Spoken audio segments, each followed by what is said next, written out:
Welcome to Below the Line, where we talk about working in Hollywood from the crew perspective. My name is Skid. I'm a former assistant director and your host. Quiet on the set. Today we're talking about Murderbot, the Apple TV Plus series that recently wrapped its 10-episode first season. And my guest is production designer Sue Chan. Welcome to Below the Line. Thank you. It's so great to be here. Glad to have you, Sue. Warning for listeners, today's conversation will contain spoilers. Sue, to start us off, how did you get involved with this production? Well, I have known Paul Weitz for probably over 20 years. When I was coming up as an art director, I worked on 3 films with Paul and the Depth of Field gang. And so I knew Paul and Andrew Miano and all those guys from way back in the day.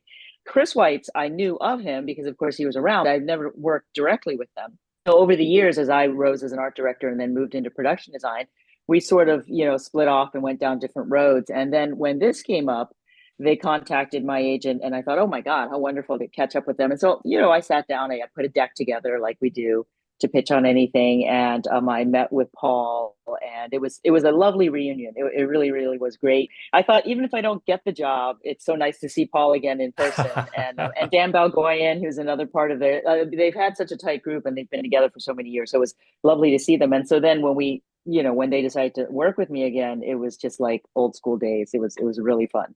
Well, Sue, what were those early projects you worked on with them? So I did, let's see, it was called Synergy when we were working on it, but then it was ultimately called In Good Company. Okay. And then we did Little Fockers and we did American Dreams. So those are the 3 projects we did. And in fact, I was pregnant on one of them. And then I went and had my baby. And then the first project I had after having my daughter was another Paul Weitz project. So they sort of bookended my pregnancy and the birth of my child. And then all of our children were visiting us on set on Murderbot, and they're all in college or grown up. Andrew Miano, I think, also had a baby then, and all our kids are like now, adults. It's kind of great. So you had a history of working with Paul, but the work you did together wasn't specifically science fiction. Talk to me about what influences you brought when you were making your pitch. Oh, sure. Yeah, that is a good question because, it's not like you'd look at my resume prior to this and be like, oh, yeah, that's the person we want to design the sci-fi project. I did do sort of reality-based sci-fi projects leading into this. I'd done a film called Landscape with a Visible Hand. And of course, I'd done the big Marvel movie Shang-Chi. And so I'd done some visual effects heavy projects, both as art directors and then sort of more conceptually, building a sort of alternative reality of this world as a production designer. And so another movie I did called The Congress was also sort of leaning science fiction. And so when I approached this project, which is really hard science fiction, total world building, aircraft, all of it, I really went more for leaning into this idea of technology, today's technology, and where it would have ended up in 100 generations, for one thing. And then also looking at this idea of what alternate worlds would like different planets would look like. One of the things we were playing with in the deck that we didn't ultimately do in the movie was that photosynthesis, on Earth results in us seeing the wavelength of green light, and so we thought, oh, wouldn't it be interesting if on the planet that we're on, the plants evolved to photosynthesize in a different way and they emitted ultraviolet or a different wavelength of light so that all the plants looked white. There were a whole bunch of photographs in my deck, for instance, that were done by this photographer who also did this, and that was one of the things that Paul thought was really interesting. In addition to that, of course, I had done all this research on NASA conceptual space stations and things that have been percolating in the space exploration world forever. And then I sort of mashed that up with just other ideas I had about architecture and sustainable architecture and large scale architecture. And then, looking, basically I peppered my first deck with all the things that ultimately ended up in the show, for all the different characters. And so, Sue, it sounds like you kind of had free reign to sort of design this world out of whole cloth. Is there an influence of the books, and how did that influence you, if at all? I did read the first book, which is so much about character and so much about story and narrative that it really did free me up to do whatever I wanted. It really was a blessing that I could just throw whatever ideas I thought were interesting into the hopper and see which ones, really persisted. And so one of the things that was really important to Paul and Chris is that much like now, the big business creates this net around all of society and controls so much of what we do, whether explicitly or implicitly. And so this group of people, the Pres Ox team, are outside of this net, but are being forced to enter the net. And so the idea of bigger, faster, cheaper, like how would that happen in the far future? And how is the germ of that, the seed of that available now? So 3D printing is something that, we use in the art department already on a small scale. And it's already in society becoming a much bigger scale thing. Like 3D printed food is already happening. 3D printed buildings are happening. 3D printed rockets are happening. Like there's almost nothing now. 3D printed medical innovations, skin, all of it already sort of exists. So I planted that as our foundation for how the corporation rim would function. And so as a result, the corporation rim station, which turns up almost every other episode, is a 3D printed galactic habitat made out of an asteroid belt. Like they go in there, they core out the asteroid belt as if it's like an apple. They're eating all of its resources, and its little net of tendrils comes out. And then the whole station is built from this sort of mesh that they extend out and out and out. And then when they're done, they just move on. And they do this all over the place, and they recycle, and they keep basically mining the resources that they can legally obtain and use that to charge people for different renditions of what they build. And so they're 3D printed clothing.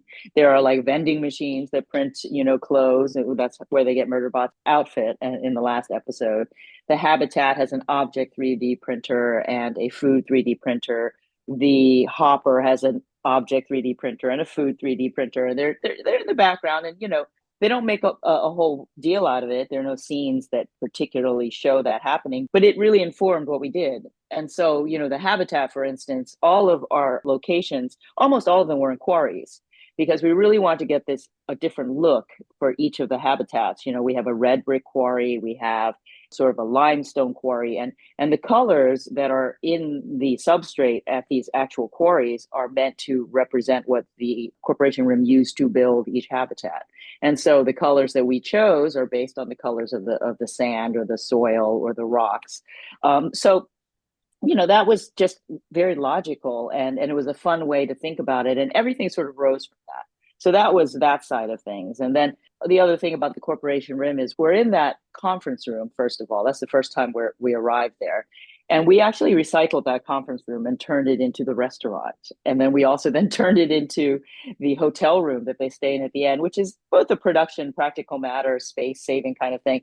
But it's also the kind of thing that would happen, in a purpose-built space station. Every space would be a module of the same space. Right, right. And so we didn't feel like we were cheating so much, even though that's what we do in the movie business, Yeah, But whenever I can. think that, yeah, I think that if somebody really were to go back and watch each of them, they'd be like, oh yeah, the footprint is the same and the window shape is kind of the same, but that's okay because, you're at the same space station. So we had some fun with that. And then later on, when Murderbot and all of the team come back from the planet, we have to open up the world a little bit. So we found some great brutalist architecture out there in Toronto that we could like lean into some large plazas and really still kind of play with this idea that they are on something that is built out of this sort of solid mass of rock and substrate. And then Sean very judiciously followed our concept art for what the mesh would be like surrounding all of the sort of landscapes that people are living in. And so he built the mesh around in the sky. And wherever you see anything that would be sky, the mesh is represented. And he did a really great job of that, especially in episode 10. So I was really, really happy about that. And that Sean is Sean Faden. Sean Faden, our visual effects supervisor, was just a joy to work with, and his cohort, Danny. Sean and Danny were just terrific, and they ran visual effects and worked so closely with us. All of our concept artists who had been on since the very, very beginning when I started, all the work we did really built upon a foundation and then continued into visual effects. Sean Faden and I were both the earliest department heads on. And we started with Paul and Chris and Apple in October, really, of 20, yeah, in October of 2022, okay. as early as that. So taking a step back, does that mean you had like a year of pre-production on this as far as pulling that together? Is that So we started filming in something like March of 2024, okay? but I started prep boots on the ground in November of 2023. However, I started concepting way before that in like October, November of 2022 because of strikes and casting and all of that. I've been really on this project for a very long time, but so Paul and Chris brought me on to help concept and really present to Apple what the show could look like. At the point I hired then 5 or 6 artists, graphic designer and 5 concept artists, and we started banging out ideas for the habitat, for the hopper, the survey planet, interiors, exteriors, and some costumes. Like we started out really working on the costume side of things, and Tommy Arnold, who ultimately worked on the costumes with LJ, started with me because he had been the illustrator of the covers for the actual novels, and so he was a natural to start Oh, thinking. fascinating. He was a natural person to start really working through the costumes, but because he hadn't really worked in the film world, and so at the point that we got seriously into the costumes and we were greenlit, we really needed somebody who knew how to build stunt ready costumes, build the costumes and appear that was comfortable. I mean, Murderbot wears his mask the entire time, and then the mask has to do things in visual effects where it disappears down into like a sort of yoke in the back of the Murderbot suit. So I started that process, but then of course I was like, I'm not a costume designer, but we needed it really because you can't really talk about the world without talking about what Murderbot looks like and what the Delph sec unit looks like and what the Grey Chris sec unit looks like. And in fact, each of these characters is also tied to a habitat. So we have the Prezox habitat, which is a little janky, a little, pre-owned. It's been used a few times. It's the low rent version. And Murderbot is the sort of refurbished version of a Right. sec unit. And then you get to Delph, and they've spent a little more money. It's not the top of the line, but they're much more interested in profit. They're not environmentalists, and so the Prezox habitat has all of this green technology.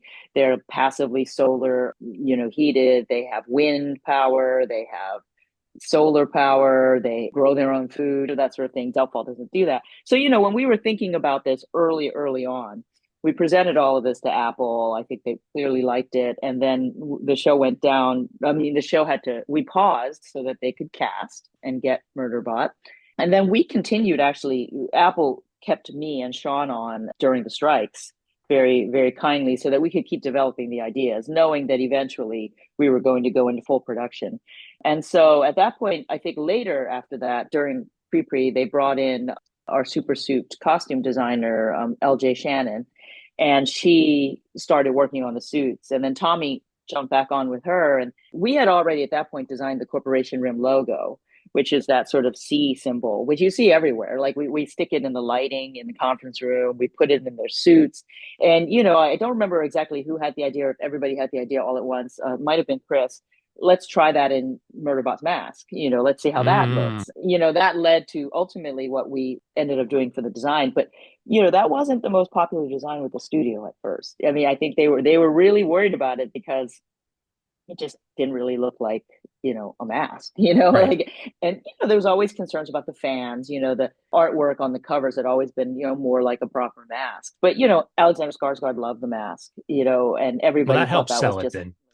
Right. The guy who's going to it really wear it all the does. time is good with it. That's a helpful addition. Yeah, and it was the right call because it's a very endearing image. Everybody loves it, and the sort of like single dot is reminiscent of the little dog in the R Gang cartoons. That was always our reference, for that little detail. Yeah. Anyway, so that's sort of the my long explanation about the trajectory of my involvement, and then we got going in November of 2023. That's when I landed in Toronto, and then we were just like went like gangbusters all the way until the end of June of 2024. So, talk to me more about that collaboration with other departments. Is it typical that production design will take the lead and other departments will sort of fall into the stuff you've worked on? Or is it the nature of this being far future sci fi that production design has a larger role than on a typical production? Certainly in a world building project like this, it was true in Shang-Chi. It was certainly true in the second 300 movie, in which I was the art director. The art department's on so early. I mean, we are the first department in because we have so much to build and so much to do. And in high concept projects, we do end up steering things quite a bit because, Paul and Chris are wonderful directors. They're great storytellers, and that's how it's easy for me to collaborate with them. But the technical side of building massive sets and having them executed takes a lot of, I guess, experience. And so we have to choose the colors. We have to choose all of that stuff way ahead of time. And we have to then, test all of that with the cinematographers, with the visual effects team, and with the costume designers. So we have to make those decisions and then say, okay, this is what we've decided, first, and collectively, let's rubber stamp it. So, when we choose the palette, we pass that along to our costume team and they work within that palette. We say to the DP, this is what we're thinking of doing. Let's test it. And then let's find out what our latitude is within that range. The inside of the hopper is a good example. That's such a small space. And we had this cast with many, many, many skin tones. And so we had to make sure that everybody looked really good against those backgrounds. And so Toby Tobias Datum, who is the DP, who, by the way, I've also worked with in the past, we tested, varying ranges and values of the colors we were going to paint in there. And so that was that collaboration we did that with every set. And also, like, when you go big with colors like orange, which we love, everybody will stand out against a strong orange. And so that sort of helps us to keep things, to make sure everybody looks good in the sets. And then, of course, with visual effects, it's really always a close collaboration because once the project is filmed, visual effects' job is it's a steep, fast climb for them to get to the end. And so we have to give them as many assets as possible. So when we design the hopper or the habitat, it's a 3D object. And even the parts that we don't build, we have to design, and we have to hand that off to them because then they have the model and they can texture it and they can light it and they can do all the angles for all the things that we haven't actually shot. So, when we built the habitat on location, we only built the facade and up to about 15 feet. The very tippy top of it had to be completed. And we didn't build it 360 all the way around. We just built the front and curving around two sides. Similarly, the hopper, we only built what was required for the actors to come in and out and what you would see down the barrel of it, but we didn't build everything above. So they had to put in the shadows, all of that, all the texture. So we gave them all of that.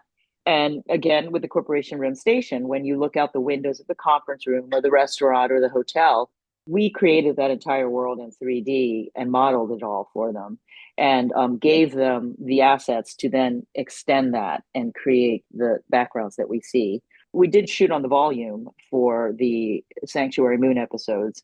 And we also used that same LED technology outside our windows, at least on one side on stage. So we were able to give them assets that their vendor could then build what should be seen on those LED screens in high definition, so that we were able to do a lot of stuff in camera, and it was, the motion graphics of it all was connected to the camera. So as the camera moved, the angles were appropriate. So, we're just constantly working with visual effects. The cinematographer, Toby, invited me to some of the early color timing sessions so that we would know what we put out there, how it might look when he times it. Similarly, Sean would invite me to many of the meetings with their vendors about ultimately the things that have to appear in front of camera, whether they hew closely enough to our design, and especially the Sanctuary Moon stuff. A lot of that was done in camera through the designs that we created. And then DNEG, I believe, I'm not sure exactly it was DNEG, who their vendor was, who would then turn it into the thing that we all saw on camera. You referenced the rise and fall of Sanctuary Moon, and that's the show within the show. It's a big part of the plot and Murderbot's favorite show. I want to come back to that. But before I do, some things you said about the Corporation Rim Station struck me. Certainly the idea of corporate greed is a running theme of the show. And I think what you talk about with the Rim Station, that we do go back and forth over the course of the series, adds this consistent layer. And even those, like you said, those rooms where you reuse stuff, that's a consistent level of what the corporation is. But when you talk about the hopper and we talk about the various habitats, in this case, they're still from the corporation, yeah, but you're getting some personality or an opportunity to do some personality? Or are you trying to draw a contrast from what we've seen as this consistent corporation rim station? Or does the corporation have to have a presence there as well? And just kind of how do you balance that, or some of the specific ones for the show that struck you? So the backstory of how the corporation rim, charges people, let's say, to go to these planets and do it, they're basically leasing equipment to them. And so what they have perfected is the ability to drop into a remote place with a 3D printer, harvest material, quickly print out a cheap thing that they could live in. That's the bare minimum. 3D print a bunch of furniture, leave it there for them and say, okay, you're on your own. And by the way, if you damage anything, we'll charge you for it. And it's a bit like when you go to IKEA, right? You can either buy the higher end one for slightly more or the lower end one for way less. Is the quality between them actually sufficient to warrant what you're paying for in addition? Maybe not, but you feel as a consumer that they sold you on it, right? And so that's what they do. Basically, the corporation rim has the resources that other people don't, because they keep earning enough profit to engineer ways in which they can upsell the public on things and then convince them that they need them. So, one of the ways that the Pres Ox team personalizes their habitat is they just go in there and they paint all over it. Perhaps they're going to get charged later, but they can't help themselves because they want this beauty in their lives. They want to feel their culture, in the place that they're living, even if it's however many wormhole trips away from their home. This is something that they really care about, and so we wanted to express that in how their habitat looks. Whereas the other folks, they really don't care, and so another way that they upsell you on everything, and this is something that we didn't actually end up doing, but we had this idea that the whole time they were in the habitat there could be ads. Like if they punched in that they wanted potato chips, they might get an ad that goes up just as we do on our phone, because it hears them talking about potato chips, Yes. and then they try to sell them on the barbecue flavor or the giant sized version of it, and they print more, and all you have to do is spend a couple credits to do that. And this is the kind of thing that the corporation room would do, but we just didn't have, the screen time to do all of that. So that's sort of the idea of how they function. And similarly, when you see the SecBot factory where Murderbot is built, this meant to look like a sort of third world sort of sweatshop situation in which people who are indentured, they just have to work off their indentured in this place that is probably not very sanitary. We have these sort of little bubbles that we designed that is also based on the same sort of inflatable technology that is easy to build. So we have these little bubbles that are these little clean rooms inside which they are supposedly doing this, kind of hard work side by side with robots. So we have humans plus robot arms, and, they're all doing menial work. But then outside, it's like kind of damp and a little sketchy, and who knows what else they were building there. So this is another thing we're saying, that they have all these arms of manufacturing that are a little bit, dodgy. And then one of the other things that if you pay really close attention to the motion graphics playback, you'll notice that there is this sort of constant spamming of data. Like the whole language that we developed for the show is a digital language as well as a spoken language that everybody speaks English on the show. But the idea is it's a lingua franca, Okay. that like throughout the galaxy, all the languages of every society would have been distilled or turned into, this language that everybody can understand a little bit. But the data, there's a data cloud that's always in Murderbot's background and on the screens that you just barely see. And the corporation room basically charges you to unlock more information. And so that data cloud is just constantly out there. And Murderbot, because of its programming, can access data that the humans can't. And Garafin, because it's enhanced, can access data that the humans can't, because the data is always there. And so that's one of the ways that the corporation rim maintains its control, by controlling the data and who gets access to it. Well, it's a very depressing vision, but quite realistic and really nicely realized about what corporations 100 generations from now are exactly in the time frame. So let's go back to the show within the show, the rise and fall of Sanctuary Moon. So in designing the look of this, is it also rooted in sort of the world you've built, or is this an opportunity to break from that corporate world somehow? Talk to me more about how that came together and what you were trying to achieve. It's definitely meant to be completely the opposite of the reality of our heroes and what they're living in. And so that's why we went really far with colors. We really went super saturated, super, super strong. And the notion is that maybe all entertainment is created by AI at this point, and that it has gotten so efficient at mining what people like, I guess what would emotionally trap people into watching a particular show, and how the plots can be amplified. Like basically the whole notion is that it's an amplified world. Everything is so far like there's almost nothing that wouldn't be okay to turn up in one of these serials, whether it's Sanctuary Moon or a different show. I mean, you get a glimpse of, I think, another show in one of Toa Frazier's episodes. He's one of the directors. Yeah, I think it's still in there, which is it's a more spare kind of, more sort of like almost arty, but it's still like heightened. Right, So right. we really wanted Sanctuary Moon to feel like just pushed so far, and comically so, and a response to like all of the tropes that we've seen in every single, like, Star Trek, Battlestar Galactica, Star Wars. Like if you took all of the things that are repeated over and over in those shows, and then pushed them into everybody's faces, and then made them really big. And even, having John Cho as the lead in, having been in a Star Trek series, was kind of part of the kind of wink wink conceit. And it's possible that John Cho as the digital avatar in this show in 100 generations, maybe he's the only Star Trek character that survives, that far into the future, because, and he's not a Star Trek character, but his likeness is so appealing for whatever reason. Like, these are some of the funny ideas that everybody was playing with. It was really fun to work on that show and to figure it out. We had a great time.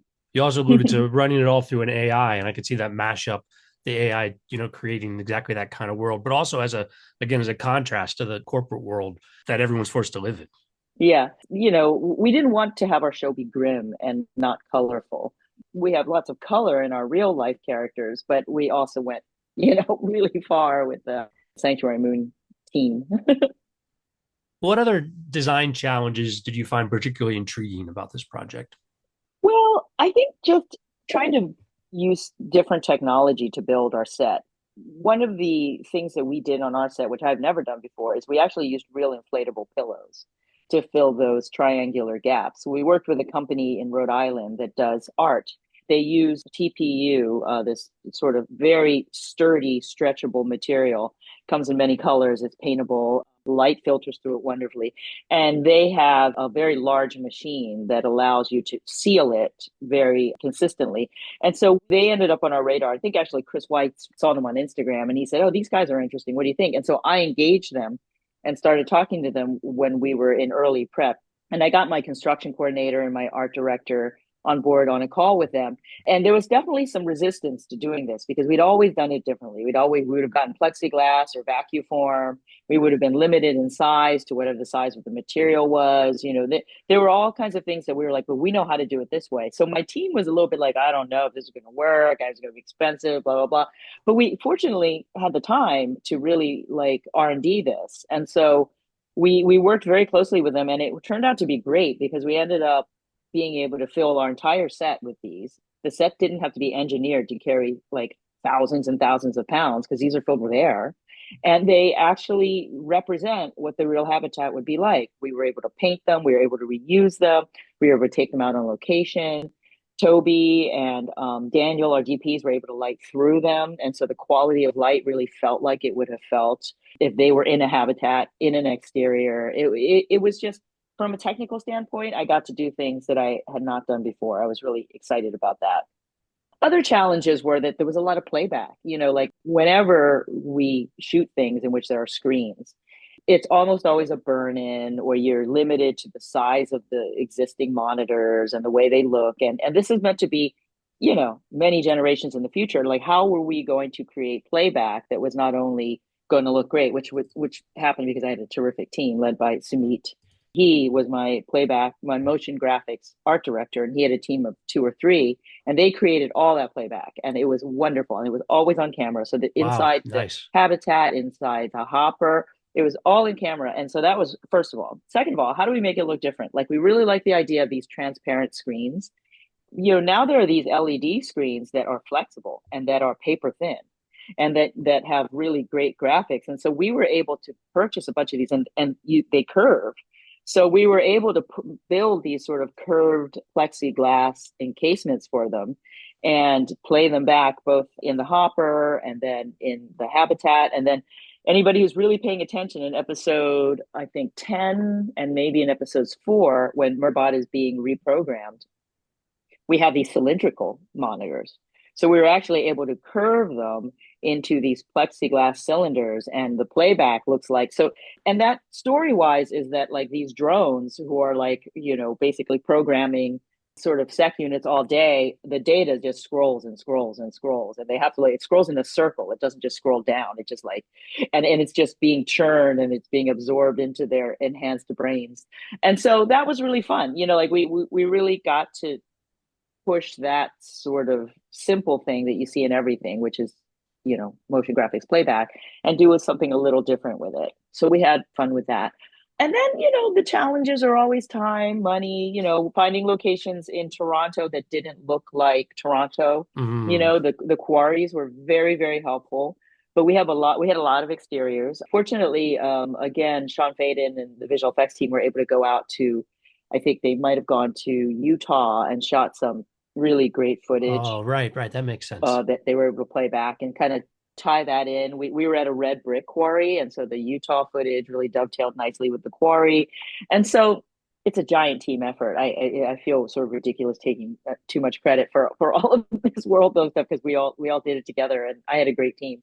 But yeah, I mean, the challenges were also the virtues. What can I say? It was just a really fun, great project to work on. Well, I know that Apple was equally pleased. They've renewed the show for a second season. Is there anything you can tell us about that? You planning to go back to this world? I hope so. I mean, we've definitely been talking about it. I know what Paul and Chris generally what they have in mind for the next upcoming seasons. I don't think it's a secret that I think it will be maybe a condensation of the next few books into one season. I read that somewhere as well. Yes. Yeah, and so I am looking forward to doing something different, but I do expect to be involved. But what I've learned in working in this business for a while is that until I have a plane ticket, I'm not gonna I'm not gonna like take anything for granted. I think that we all love collaborating together, and it was definitely good. I think we'd all like to continue that. So I hope to be doing that. We'll see. Well, it would be fun to see where in this world it can go next. In the meantime, where else can we see your work? Well, as you know, I spent a lot of time working on this project. So, this is the only thing coming out now that I've worked on in recent memory. I'm currently in St. Louis doing a small film with Josephine Decker, who I had designed the film Shirley for. And it's actually kind of a pretty straightforward romantic comedy. But I think Josephine's hands, she'll do something interesting. So we're doing that now. I think that'll be a pretty fast schedule. There's no visual effects or anything, so I think it'll come out pretty quickly. And the last year was pretty quiet. It's been a quiet year, I think, in the industry in general. And I'm not in a hurry to kind of do projects that I don't find challenging, I guess, or with collaborators who I really adore and think are interesting. So I've not really worked on that much in the last year. So you're just gonna have to wait until this little movie I'm doing comes out.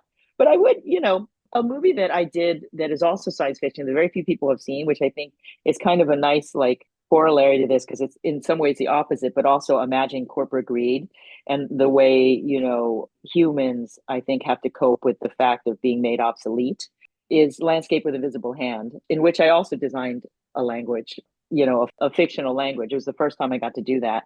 And that was right before I did this project. And so it'd be interesting to see, the sort of different ways in which science fiction is wrought, and how, authors are such a great source of inspiration for the things we do. And that was also based on a great novel, really basically looking at if aliens came and took over the world and they were benevolent and said, well, anything you want, you can have. You no longer have to work. You no longer have to make things. We'll make it all and it's free. What would happen to people? So that's the other side of it, sort of benevolent economics really isn't necessarily a good thing. So I don't know. It's great that all these ideas are swirling out there and I get to work on them. I have seen Landscape with Invisible Hand and Oh, strongly recommend the film. And listeners, if you haven't checked it out, definitely, yeah, it's worth your while. well, thanks. It was fun. I love science fiction. I mean, I could definitely swim in the science fiction pool for a long time. But I think it's because I like all kinds of stories. And the best science fiction I think could be set almost anywhere. That's what Paul and Chris are really great at, human stories. So I think that's really why people are responding to Murderbot. And again, the work you, with the support of the entire team, did in realizing this world really is fantastic, Sue. Good luck with the future projects. On that note, we'll call it a wrap. It was so much fun having you here. Oh, thank you so much. Thanks for having me, and I look forward to hearing the podcast. Please, let's have you back on again soon. All right, thanks. Listeners, I always appreciate your feedback. My email address is skid@belowtheline.biz. That's B-I-Z. Belowtheline.biz is also our website, where you'll find more than 265 past episodes. So if you're a new listener, check out the catalog. Closing credits, thanks to Curtis Five for our music, John Wan for our logo, and to all of our listeners, I appreciate you.